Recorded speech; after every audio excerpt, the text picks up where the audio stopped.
I warned them. That land wasn't empty, it was sleeping. But the HOA, they saw a dry lake bed and smelled money. Without asking, they staked their flags, poured their concrete, and built luxury cabins right on top of my family's history. Then had the audacity to name one after me. They laughed when I showed them the old floodgate, called it a relic. So I gave them a history lesson they'd never forget. One night while they slept in their glass palaces, I turned the ancient valve. And by sunrise, their million-dollar getaway was a shimmering ruin. The lake didn't flood them out, it came home. And when it did, the screams of the HOA echoed louder than I ever imagined. It started with a single tongue of orange fire licking up through the tall, brittle grass at the southern edge of the lake bed. I had been walking that same half-mile loop every dawn for more than 30 years. Boots kicking up dust the color of bone eyes, sweeping the cracked clay for fresh erosion scars, coyote tracks, or, if the gods were kind, the delicate heart-shaped print of a mule deer. The basin had been dry so long that children born after the turn of the millennium believed it had always been a desert bowl. They were wrong. This ground still carried the memory of water, the way a soldier carries the memory of incoming shells, quiet, patient, and absolute. That morning, the wind smelled different. Under the usual pine and dust was something sharp and chemical fresh survey paint. I crested the little rise and stopped dead. Bright orange flags snapped on fiberglass stakes driven deep into the lowest part of the basin, exactly where the old inlet used to braid itself into silver threads across the silt. 32 flags at first count, then more as my eyes adjusted, laid out in perfect Euclidean rows that cut straight through the heart of my father's lake. The pattern was unmistakable. I had watched my father stake the very same grid in 1967 when he was still young enough to swing a 16-pound sledge like it weighed nothing. Those flags were not for a road. They were for foundations. The feeling that settled in my gut was the same one I had carried home from Quezon. A cold, heavy certainty that something you love is about to be taken from you, and there is nothing gentle left to do about it. I stood there a long time, coat flapping, listening to the flags slap against their poles like small arms fire in a distant valley. Then I turned and walked the slow half-mile back to the house, each bootfall deliberate the way a man walks when he has already decided what must be done, but is still negotiating with God about the price. From the porch, the basin looked unchanged at a glance, the same pale scar cupped between two pine-covered ridges, the same hush of wind combing through manzanita. But now it wore those orange flags like fresh stitches across an old wound, bright and obscene. That afternoon, I drove the old Dodge down the switchback to the Pine Ridge HOA office, a low glass and timber temple that smelled of cedar plugins and new money. I rarely come here. My deed predates the subdivision by 19 years. I pay no assessments, attend no ice cream socials, trim no hedges to their approved height. They have never forgiven me for existing outside their covenants. The boy at the reception desk offered the bright, empty smile they must issue, along with the name badge. "Can I help you, sir? I'm here about the orange flag someone drove into my lake bed." His fingers froze above the keyboard. "You mean Parcel 7B? I mean the place where my father and I used to catch bass big enough to pull a 12-year-old boy out of a rowboat." Behind him, a door opened with a soft hydraulic sigh. Lydia Marsh stepped through heels, striking the tile like spent cartridges. Late 50s hair the color of winter wheat suit, the color of gunmetal. She could sell salvation to the devil and still get him to sign the closing table early. "Elias Ryland," she said, extending a hand manicured to a lethal gloss. I left it hanging in the air between us like a bad check. What a surprise. "I'd like to know why your surveyors are staking the bottom of my lake." Her smile never flickered. Technically, Mr. Ryland, the basin, has been non-functional for 22 consecutive years. County records reclassified it as unused common ground in 2011. Your conditional water rights permit lapsed in 2009. Without an active body of water, the land reverted to— It didn't revert, I said. It waited. She tilted her head in that practiced gesture of sympathy that never reaches the eyes. "We're calling the project the Reflection Cabins.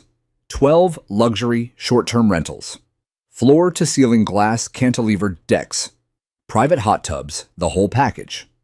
It will raise every property value in Pine Ridge by 30%, even yours. I looked past her through the plate glass wall to the parking lot, where a white Suburban with contractor plates idled exhaust shimmering in the heat. You're planning to pour concrete in the bottom of a lake. A former lake, she corrected, sweet as antifreeze. Emphasis on former. I left without another word, boots ringing on the tile like slow drum beats. That night, I dragged the old ammunition box from beneath the floorboards in the bedroom. Inside lay everything my father had carried home from the county recorder's office in 1967.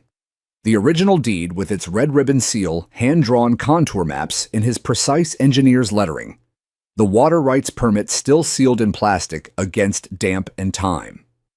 I spread the documents across the kitchen table, under the single hanging bulb, until the room looked like a war room from a forgotten campaign. I read until the words blurred, until the grandfather clock struck 3, and the coyotes started answering one another across the ridges. One marginal note in my father's spidery hand glowed under the lamp like a coal. Stewardship of inflow structures and impoundment shall remain with the Ryland family in perpetuity. They can take the water, son, but they'll never take the gate. Perpetuity. A word bureaucrats hate and water always obeys. I closed the box, slid it back under the floorboards, and stood on the dark porch a long time. Down in the basin, the orange flags kept snapping in the night wind. Tiny tongues of fire licking at the edges of everything I had left of him. I did not sleep. 3 mornings later, I found their letter taped to my mailbox like a death notice on a battlefield cross. No envelope, just one crisp sheet of Pine Ridge HOA letterhead fluttering in the wind, the kind of paper that costs more per ream than most folks around here make in a day. I stood in the gravel driveway in my robe and boots, coffee turning bitter on my tongue, while I read it twice. Per reviewed jurisdictional survey and regional hydrological records, Parcel 7B, formerly Ryland Lakebed, has been reclassified as non-functional common grounds under HOA jurisdiction due to sustained dormancy and non-usage. This letter serves as formal notice of intended construction commencing within 10 business days in accordance with Subdivision Initiative 22A. Any obstruction of authorized work will be subject to civil and criminal penalty. Respectfully, Lydia M. Marsh, President, Kenneth Dalton, Vice President, Mira Chen, Secretary. I read the word obstruction 3 times, tasting metal. Then I folded the page into a tight square, the paper edges sharp enough to cut, and slid it into the drawer beside the coffee pot where I keep matches and grudges. That same afternoon, I drove to county offices in the old Dodge windows down, letting the pine-scented wind scour the anger off my skin. The building smelled of bleach and old paper. I waited 43 minutes on a plastic chair that squeaked every time I breathed. Erica, the clerk, with tired eyes and a name tag crooked from too many leaning elbows, finally waved me over. I need the current hydrological status of the basin behind 412 Ridge Road, I said. She typed, frowned, typed again, the keyboard clacking like nervous teeth. It's listed as environmentally dormant since 2013. Removed from the active watershed registry. No recorded inflow since the winter of 2008. That's because I closed the storm gate myself in the fall of 2008, I told her. Didn't want teenagers joyriding ATVs into 6 inches of water and breaking their necks. Gates still there. Still turns. She gave me the look reserved for men who talk about ghosts. Sir, if the permit hasn't been exercised in 15 years, the state considers it forfeited. The HOA filed quiet title 6 months ago. Public notice ran in the legal classifieds for 30 days. No contest was filed. I never saw a notice. You weren't required to if the address of record was the parcel itself. It's a loophole. I laid the original 1967 permit on the counter. The embossed seal had faded to a bruise, but the ink was still black and proud. My father drove to Sacramento with this in a manila envelope. Shook the director's hand. They drank coffee from styrofoam cups and talked about trout. That used to count for something. Erica's gaze softened. I believe you, Mr. Ryland, but the server farm in Salt Lake City doesn't. I left with nothing but a warm photocopy of the quiet title judgment and the smell of copier toner in my nose. That evening, the first convoy arrived. Not bulldozers yet, just gleaming white SUVs with tinted windows and magnetic signs that read Pacific Crest Development, building tomorrow's memories. Men in Patagonia vests and wraparound sunglasses spilled out with laser levels and drones the size of hawks. They strung neon yellow caution tape around the basin like they were gift wrapping a grave.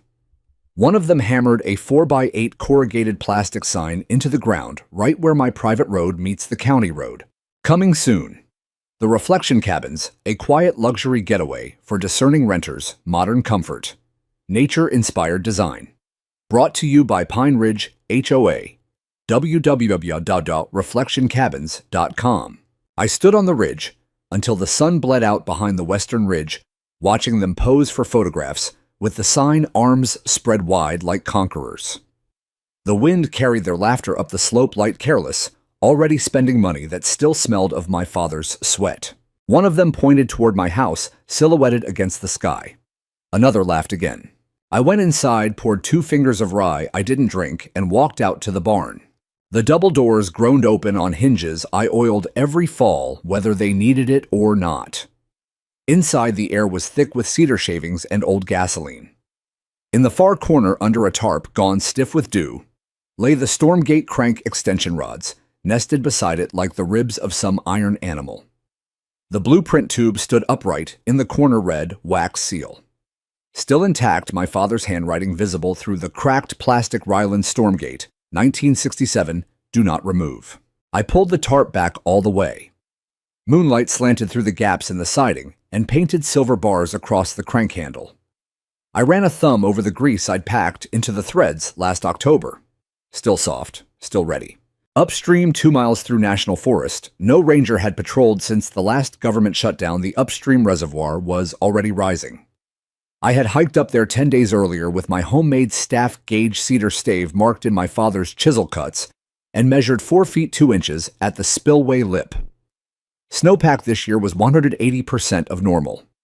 By the end of the month, the reservoir would be brimming, pressing against the old stone dam like a secret trying to get out. I covered the gear again, but I left the hasp unlatched and the doors cracked 6 inches so the night air could move through, just in case. That night, I dreamed of water again, only this time. It had a voice. It rose through the floorboards cold against my bare feet and whispered my father's name, then mine, then the single word perpetuity, over and over until the walls shook. I woke before dawn with my heart hammering like incoming artillery and the absolute unshakable knowledge that the lake had not forgotten how to punish arrogance. I brewed coffee I didn't taste, stepped onto the porch, and watched the orange flags glow in the first pale light like the eyes of something waking up angry. The bulldozers came on a Wednesday. I was standing at the kitchen sink rinsing the breakfast plate when the valley filled with a low mechanical growl that rattled the windows in their frames. I knew that sound the way a man knows the cough of his own dying father. I dried my hands, stepped onto the porch, still holding the dish towel, and watched the first yellow Komatsu crest the ridge like a tank coming over the berm. Behind it rolled a parade cement mixers turning slow red barrels flatbeds. Loaded with rebar cages, gravel haulers belching diesel, a trailer of blue porta-johns, and finally a gleaming white command tent that popped open like a mushroom after rain. 12 vehicles in total lined up across the lakebed as if they owned the horizon. The crew wore neon vests and hard hats, the color of new pennies. Someone cranked a Bluetooth speaker, and classic rock rolled across the basin, bouncing off the dry walls like an insult. I stood motionless on the ridge, coffee forgotten in my hand, while they offloaded the dozer and began scraping the topsoil in long, arrogant stripes. Dust rose in slow ochre ghosts that hung in the air long after the machines moved on. Under that dust lay decades of silt my father and I had coaxed from the mountains one spring flood at a time. Under that silt lay the bones of the fish we'd released as fingerlings, feathers of ducks that nested here before the droughts, and the faint sweet memory of my little sister's laughter echoing across water that used to be mirror bright. By noon, the first trench was cut 30 feet long, 2 feet deep, exactly where the inlet used to sing its way into the basin. I walked down in the evening after the crew had gone, boots silent, on the fresh gouge. The soil was still damp 6 inches down, dark as coffee grounds, breathing cool air against my palm when I knelt and pressed my hand into it. The earth was not dead. It was only sleeping. I stayed until the stars came out, then climbed back to the house with Clay on my knees and an ache behind my eyes that had nothing to do with age. The next morning, Lydia Marsh parked her pearl-white Escalade halfway up my private drive, blocking the cattle guard like she owned the deed to gravity itself. She leaned against the hood in sunglasses and a silk blouse the color of fresh cream arms folded, watching me approach. Morning Elias, she called sweet as strychnine. Move your vehicle. I just wanted a quick word, man to man. You're on my land. She pushed off the hood and fell into step beside me, heels sinking slightly in the gravel. Construction is actually ahead of schedule. We've already had inquiries from Los Angeles and Seattle. Fractional ownership is looking very attractive. These cabins are going to fund a complete renovation of the community clubhouse, new tennis courts, maybe even a pool. I kept walking. She kept talking. There's still time to be part of it, Elias. We could name the signature cabin after your family, Ryland's Rest, Ryland's Reflection, something tasteful. You could make a quiet 7 figures just by stepping aside. I stopped. The wind moved through the pines overhead like a warning. That lakebed was never yours to sell. Her smile thinned. And it was never legally yours to hoard. Progress, Elias. Even you can't stop progress. She pulled a rolled document from her designer bag and held it out like an olive branch wrapped in barbed wire. I didn't take it. I've thought about your offer, I said, and I've decided I'd rather keep my name off your mistakes. The smile faltered for the first time, just a flicker, then snapped back into place. She returned to her SUV without another word, tires spitting gravel all the way down the drive. Over the next 10 days, they poured foundations. I watched from the ridge every evening with a pair of Vietnam-era binoculars, sketching dates and coordinates in a marble notebook the way my father taught me when we mapped beaver activity. Concrete trucks growled in before sunrise, their drums turning like slow hearts. Rebar rose from the lakebed in rusty skeletons. The smell of wet cement drifted up the slope and settled over the house like a sickness. They bulldozed a service road straight across the old beaver dam we had left untouched for 30 years. I heard the crack and groan of century-old alder collapsing under treads from half a mile away. Something inside my chest cracked with it. Every night I walked the shoreline of what was no longer a shoreline, checking the Stormgate Trail with a red-lensed flashlight. The upstream reservoir was rising faster than I had dared hope. Snowmelt roared down the granite chutes in thin silver ribbons during the day, and thick white torrents after dark. I measured 12 feet, then 13 and a half, against my father's cedar stave. Another week, maybe 10 days, and it would overtop the spillway stones whether I opened the gate or not. But I wanted them to feel chosen, not accidental. I wanted them to know whose hand turned the wheel.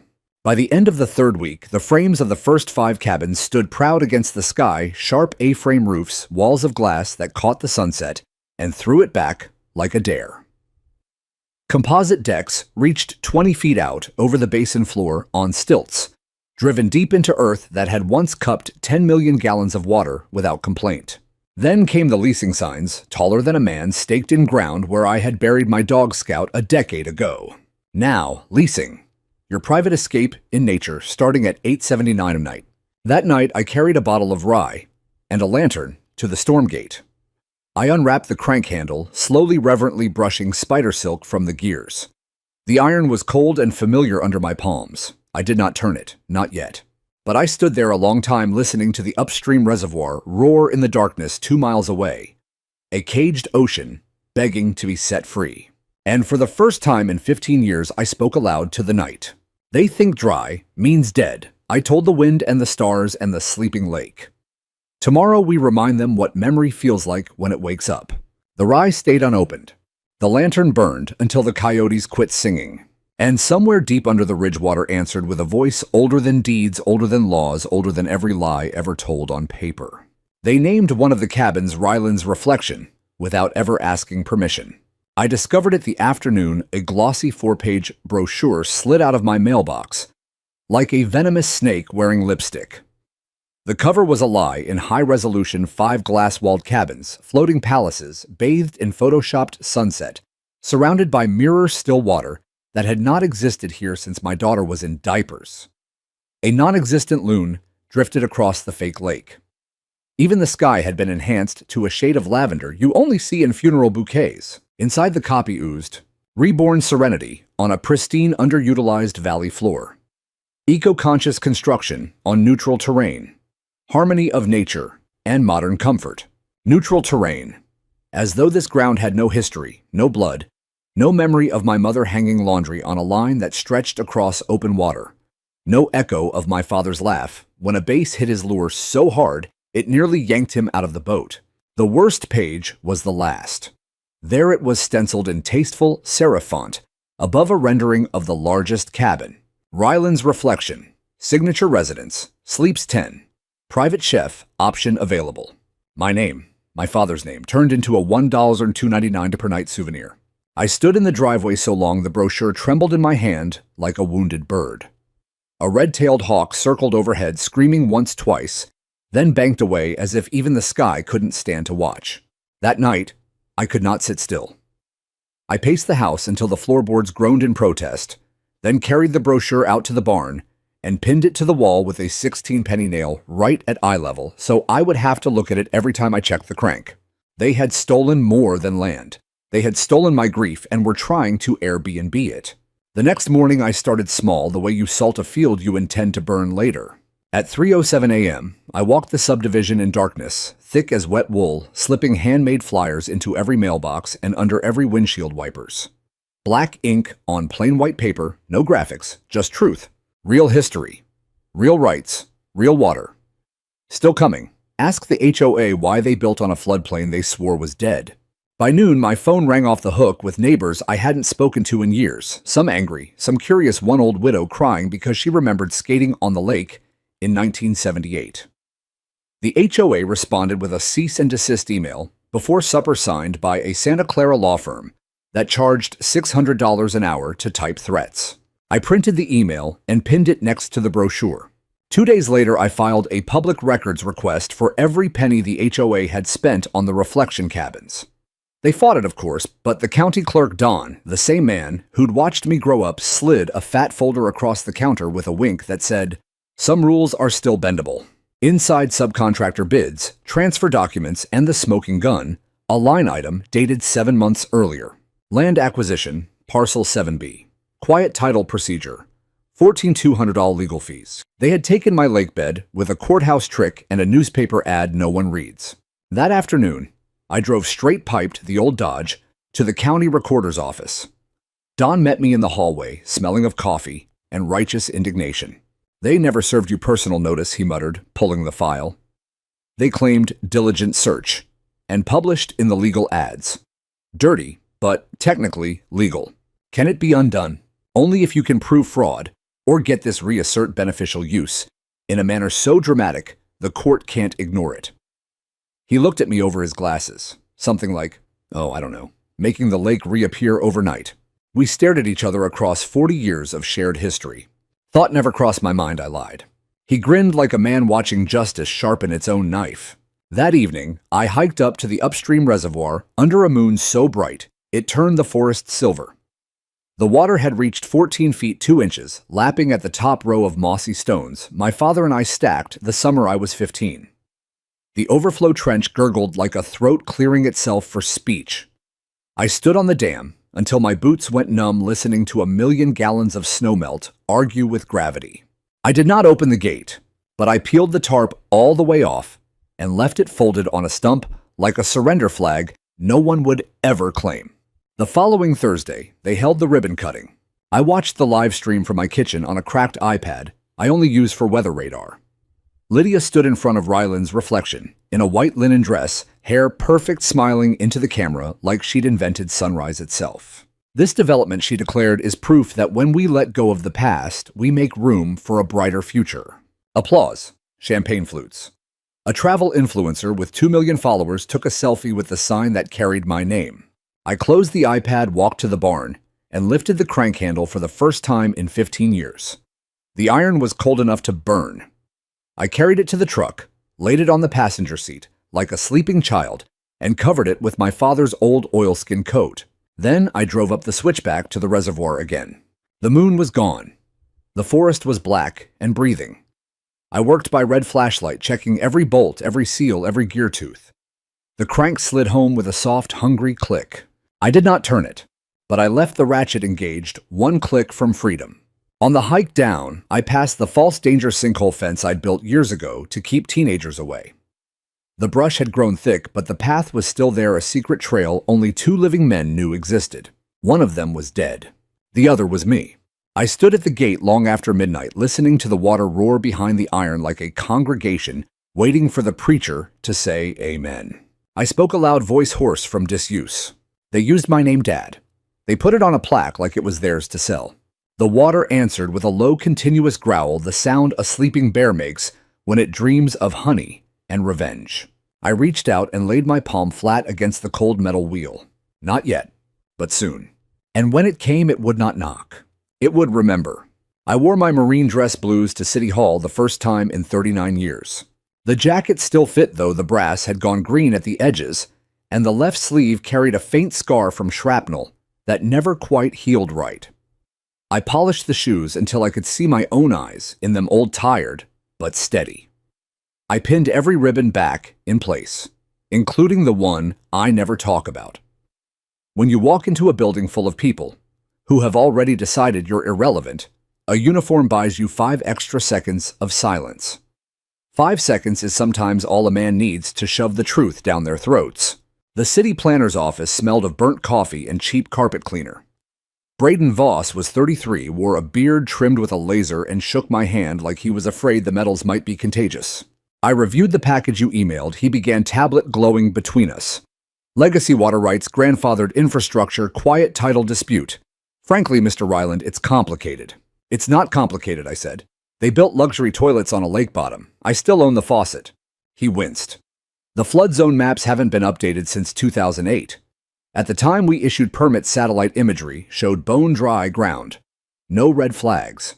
I slid the folder across his desk. Original deed, 1967 permit, my notarized maintenance log showing annual lubrication of the Stormgate from 2009 to present, and 67 photographs of the upstream reservoir rising week by week. I have recent data, I said. He flipped through the pictures, lips tightening. We can't accept private hydrological surveys. So you rubber-stamped $1 million homes on a floodplain because your 2008 spreadsheet said probably dry enough. He adjusted his tie the way men do when they realize the chair they're sitting in is suddenly very hot. We followed process. I leaned forward until the ribbons on my chest caught the fluorescent light. When those cabins are underwater, Braden, I want you to remember those 3 words. We followed process. He had nothing left to say. On my way out, I passed Lydia in the corridor. She was laughing with a councilwoman whose hair looked lacquered by the same firm that did Mount Rushmore. Lydia's eyes flicked to the uniform, to the medals, to the slow, deliberate way I walked. Her smile froze mid-sentence. Oh, she said loudly enough for the entire hallway. Look, it's the gentleman who's been making all the noise. I stopped 2 feet from her, close enough to smell her perfume, something expensive and angry. I haven't even started, I said. The hallway went quiet enough to hear the flag outside snapping in the wind. That afternoon, a code enforcement truck rolled up my drive. Travis the inspector was a good kid, Army Reserve, 2 tours in Afghanistan. He climbed out looking like he'd rather be anywhere else. Got an anonymous tip you're tampering with municipal water infrastructure without a license, he said, scratching his neck. I led him through the manzanita to the Stormgate. We pushed aside the false danger sinkhole fence, and I uncovered the wheel. The 1967 installation plate was still riveted to the concrete, property of Ryland family. Do not operate without permission. Travis whistled low. This thing predates the water district. It's grandfathered 6 ways to Sunday. That's what I thought. But you still can't open it without an updated flood impact study in coordination with environmental quality. If you release water into a residential zone, you're looking at felony charges. I met his eyes. And if the water comes on its own, he glanced at the sky, clear and merciless blue, then back at the wheel. Then God help whoever built down there. He logged the visit as a courtesy inspection, climbed back into his truck, and left without another word. That evening, a new notice appeared on my gate, laminated this time like they were afraid rain might wash away their arrogance. Unauthorized maintenance of water infrastructure. Cease operations, immediately pending review. Violators will be prosecuted. I left it hanging there like a trophy. 3 nights later, I filed a whistleblower report with the State Department of Fish and Wildlife Unauthorized construction in a seasonal wetland destruction of potential habitat for wood frogs and western pond turtles. I attached time-stamped video of frog eggs from 2 springs ago, GPS tagged to the exact spot where they were now pouring concrete. My old service buddy Daniel, now a senior environmental inspector, called me at 2200 hours. "You trying to start a war, Elias?" "I'm trying to finish one." He laughed the way men laugh when they know blood is coming and they're glad it won't be theirs. "I'll have a team on site in 6 days. Hold your fire till then." I hung up and walked to the barn. The crank handle lay on the workbench under the single bulb gleaming with fresh oil. I wrapped it in the oilskin coat again, carried it to the truck, and laid it gently on the passenger seat like a newborn. Then I drove up the mountain one last time. The upstream reservoir had reached 15 feet, 4 inches. White water poured over the emergency spillway in a constant roar, throwing mist 20 feet into the air. The stone dam trembled with pressure. I stood on the crest, in dress blues getting soaked to the skin, metals ringing like tiny bells, and felt the mountain itself breathing through the gate below me. I did not open it, but I removed the locking pin and left it on the concrete beside the wheel, bright steel glinting in the moonlight like a dare. On the way down, I stopped at the ridge overlooking the basin. The 5 cabins stood glowing with temporary construction lights, arrogant and fragile. Ryland's reflection loomed largest of all its glass walls, reflecting the stars that used to belong to my lake. I spoke into the darkness, voice carrying on the wind. "You wanted my name," I told the night. "You're about to get the rest of me." Somewhere behind me, the reservoir answered with a low, continuous thunder that sounded exactly like a heartbeat. I smiled for the first time in months. The lake was almost ready. So was I. The night I opened the storm gate, the mountain itself seemed to hold its breath. I left the house at 11:47 p.m., wearing the same oilskin coat my father wore the day he first turned that wheel in 1967. No lantern this time. The moon was a thin silver blade, and the stars were bright enough to read guilt by. I carried only the crank, the long extension rod, and a small canvas tool roll that clinked softly with every step. The trail up to the gate was slick with spring melt.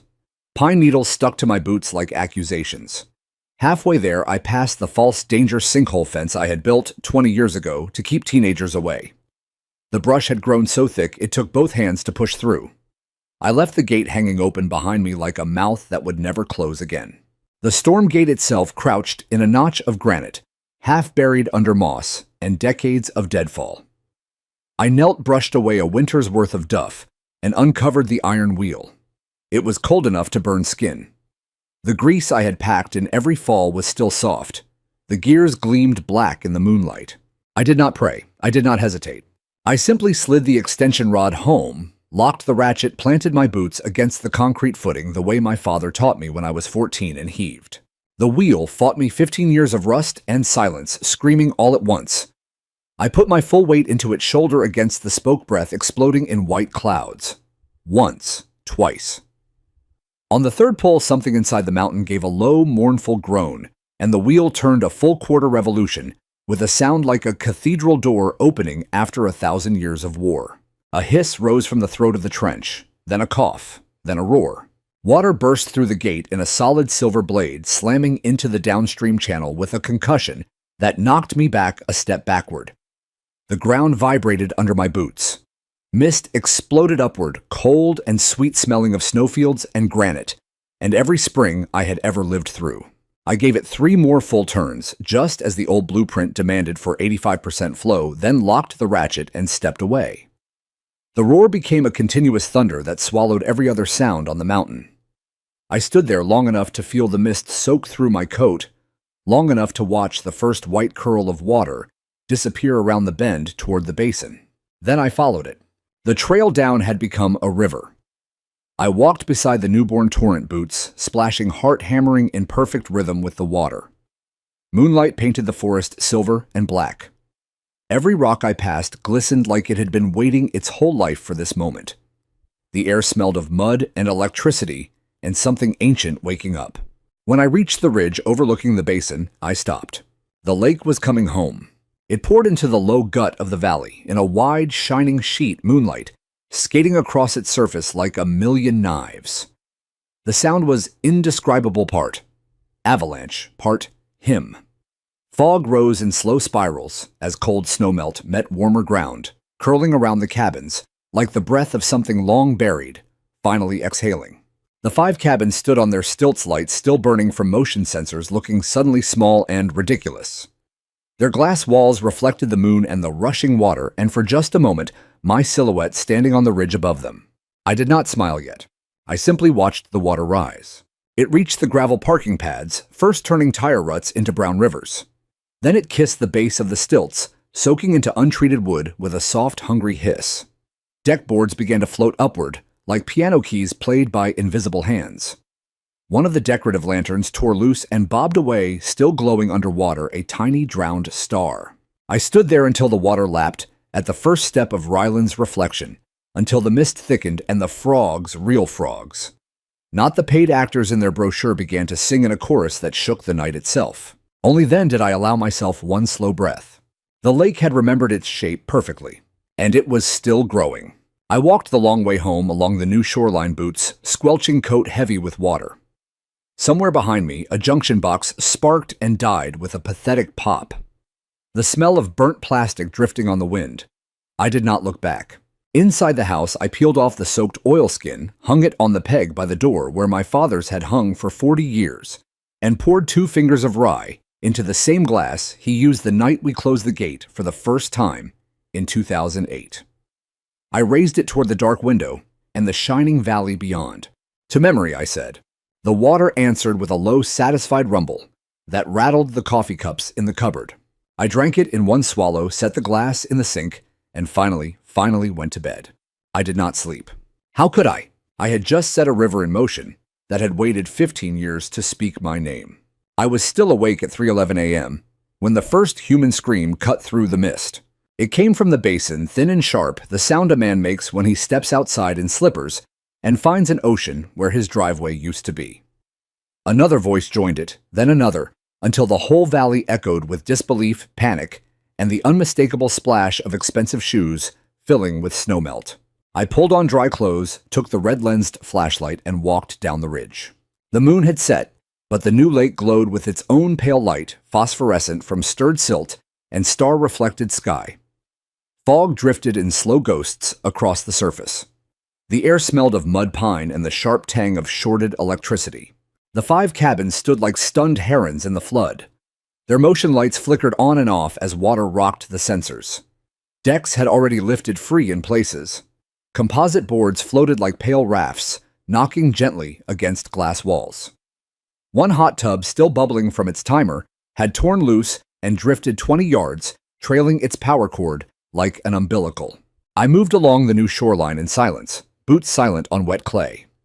The frogs sang so loudly, my ears rang. Near Willow Hearth, I found Kenneth Dalton, in silk pajama bottoms and a North Face puffy ankle-deep in water, shining his phone flashlight at the foundation pilings. The beams were tilting. The whole cabin groaned like a ship taking on water. "This is impossible," he kept saying, voice cracking. "This is impossible." Mira Chen stood on the floating deck of Tranquility Cove, clutching a laptop case over her head, mascara streaking down her cheeks in black rivers. "My MacBook. Somebody get my MacBook." Lydia Marsh appeared last, barefoot, white linen dress, plastered to her body hair, hanging in wet ropes. She carried a cordless drill like a weapon. When she saw me standing on the ridge, in dry clothes, the drill slipped from her fingers and sank with a soft plop. "You," she whispered. Then louder, shrill enough to scatter the frogs. "You did this." I said nothing. I simply looked at her across 30 feet of black water that reflected her face back at her like a cruel mirror.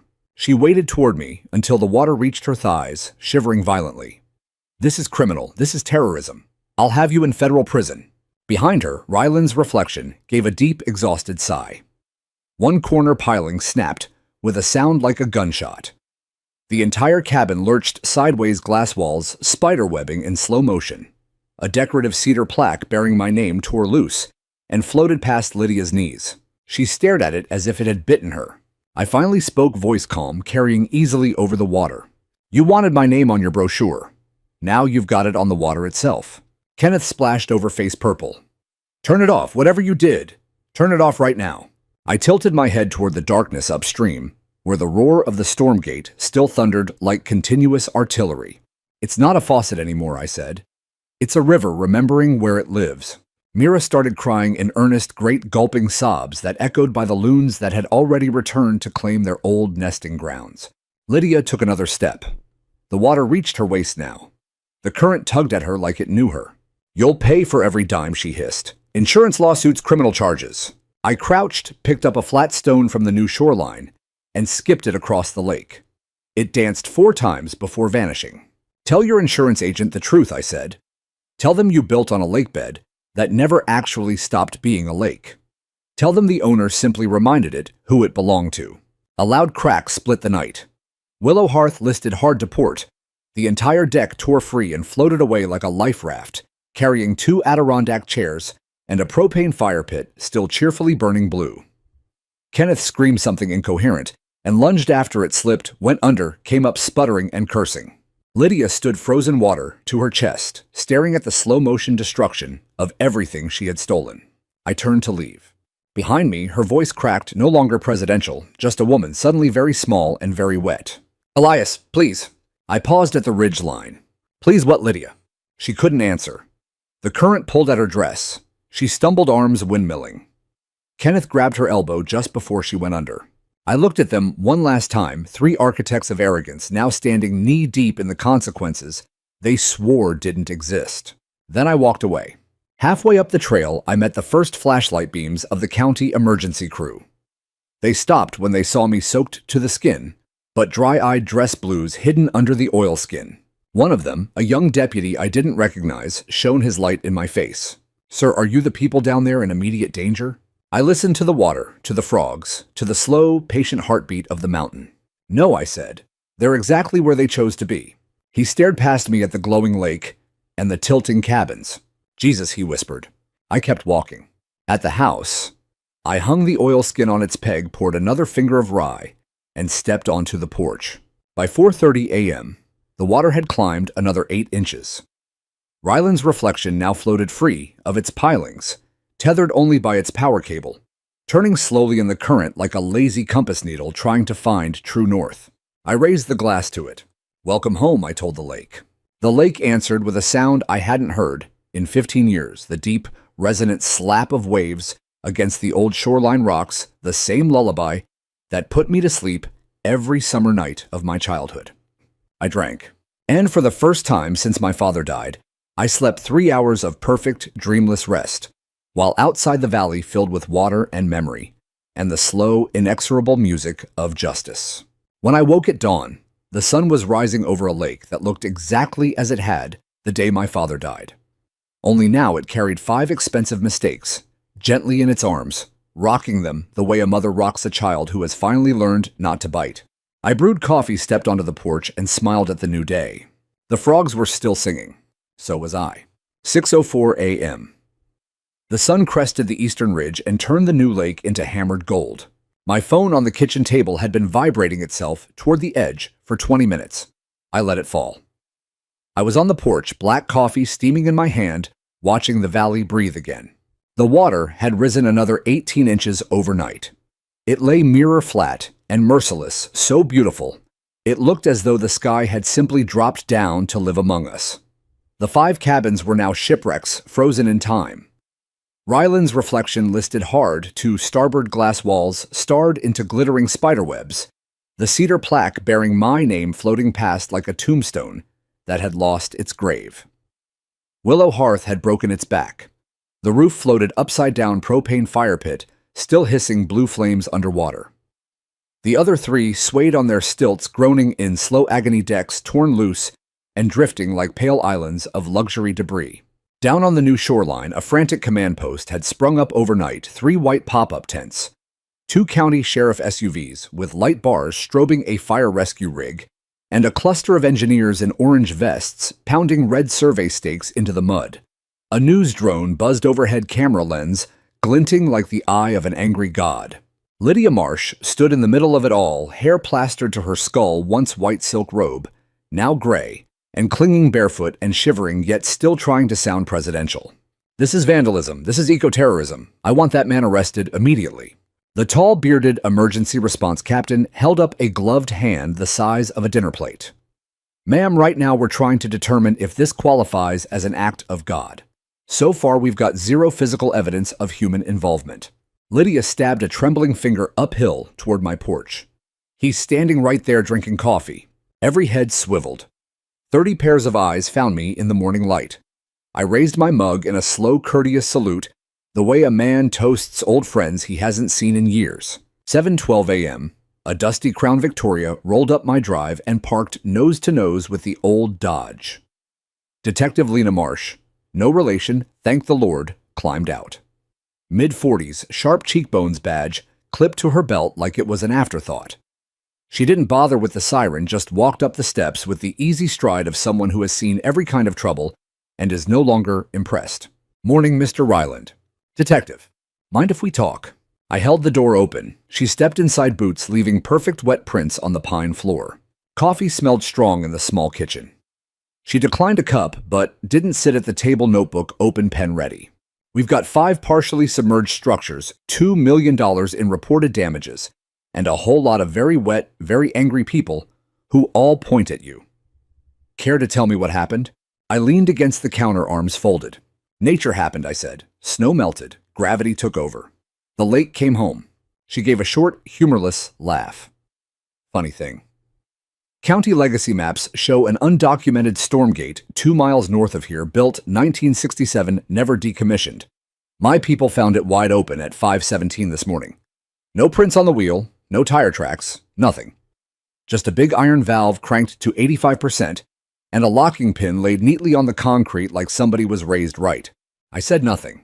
Lena tapped her pen against the table. "That gate's still listed under Ryland family stewardship. Technically, the water is yours to release." Technically, I agreed. She studied me a long moment, eyes the color of gunmetal. "Here's the part that interests me," she went on. "If I can't prove a crime, the insurance companies are going to have to pay out on an act of God.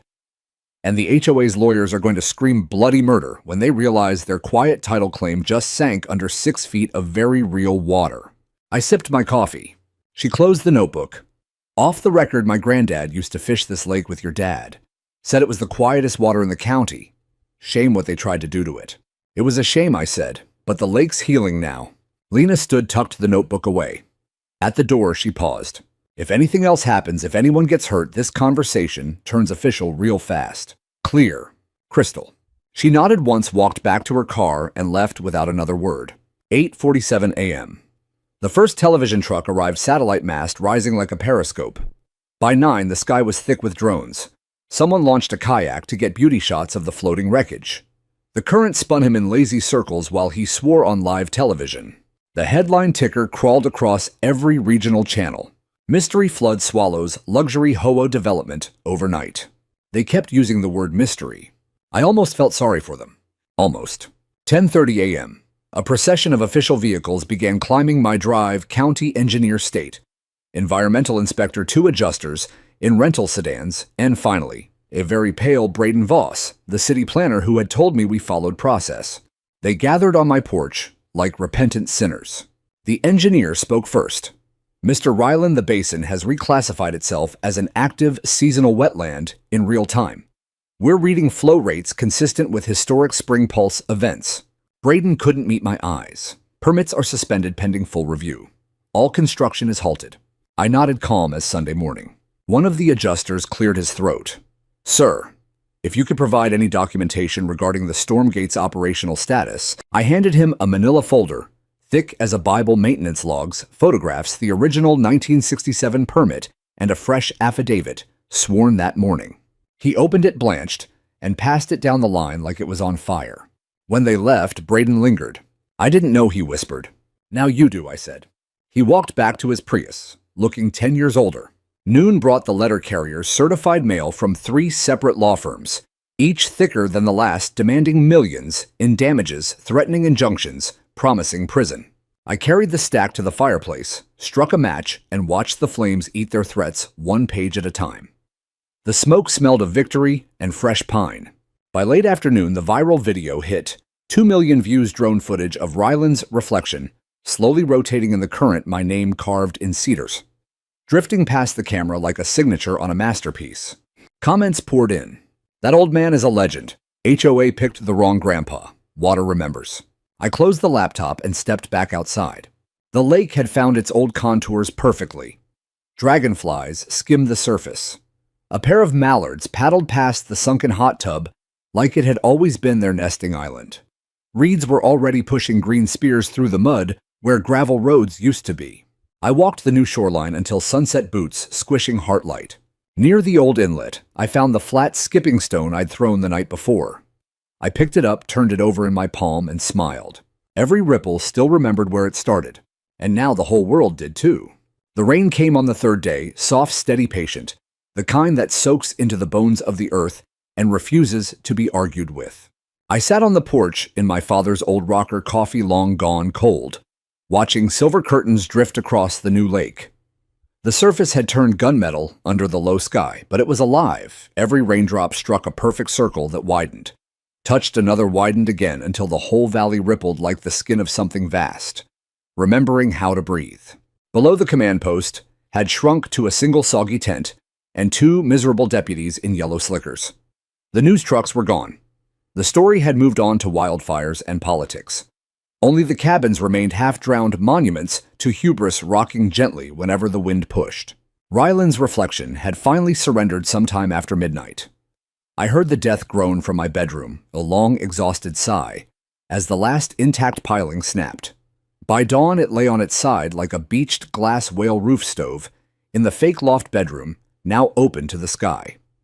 Rain drummed on exposed shiplap and ran pink from the cedar stain, carrying little rivers of sawdust and arrogance into the lake. The other four others were no longer cabins. They were rafts of expensive debris, floating countertops, a stainless steel refrigerator bobbing like a shiny coffin, a king-size mattress swollen fat and dark circling slowly in the current.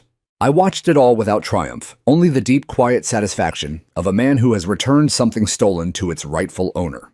At 10:17 a.m., a lone figure appeared on the far shore. Lydia Marsh. She wore a navy raincoat, 2 sizes too big, hood-up hands buried in pockets.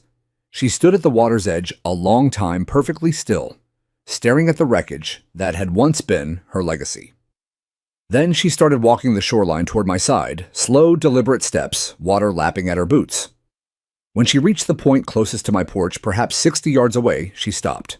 We regarded each other across the lake that now legally, undeniably belonged to me again. She didn't shout. She didn't wave a fist or a lawyer's letter. She simply raised one hand, palm open, a gesture so small the rain almost erased it.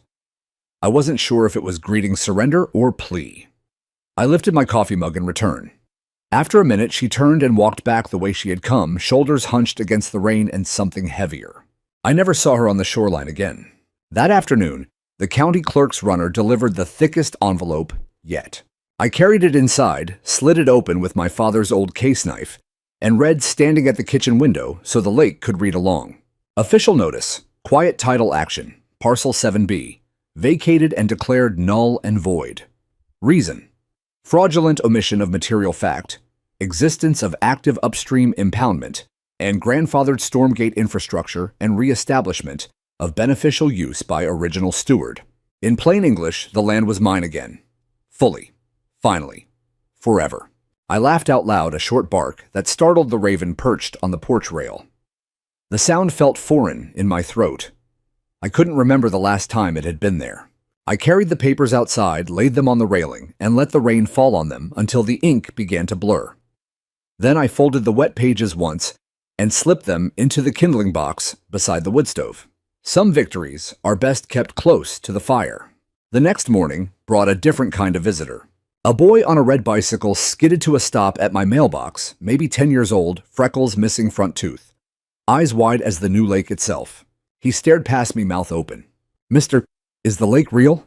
I stepped aside so he could see the whole expanse mirror calm reeds waving a great blue heron standing one-legged on the sunken roof of Tranquility Cove like a victorious flag.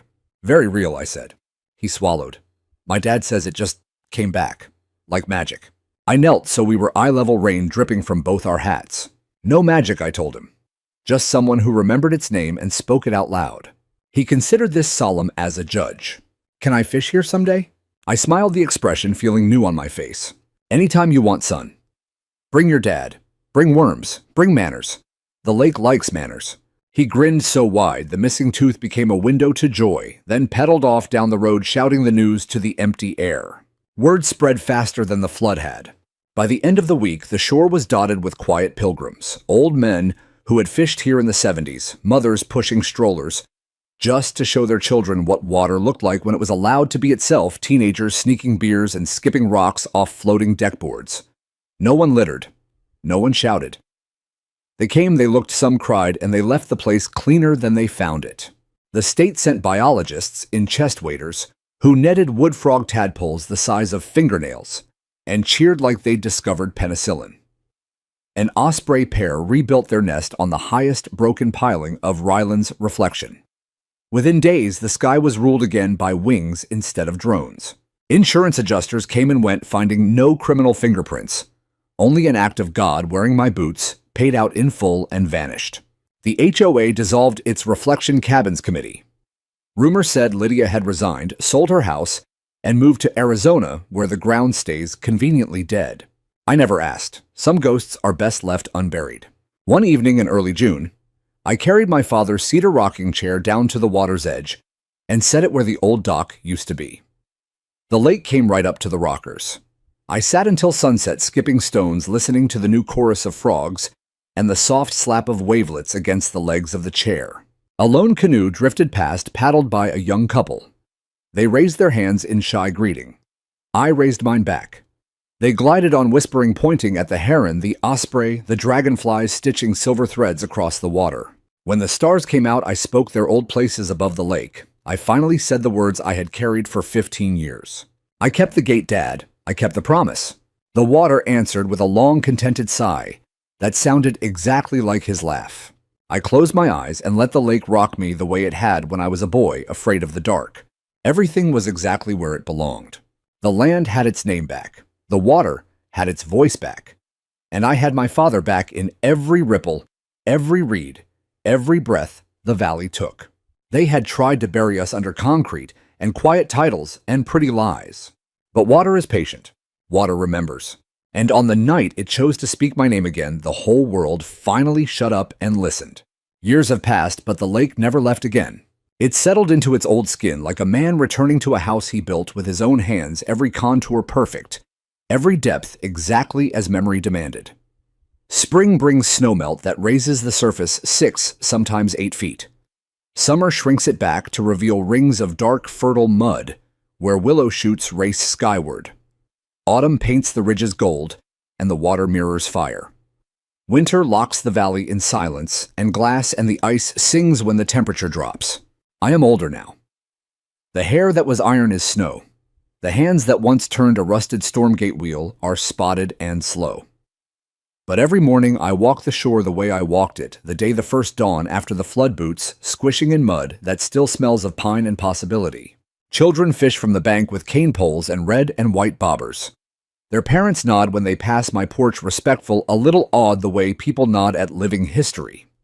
Teenagers bring dates at twilight to watch the osprey dive.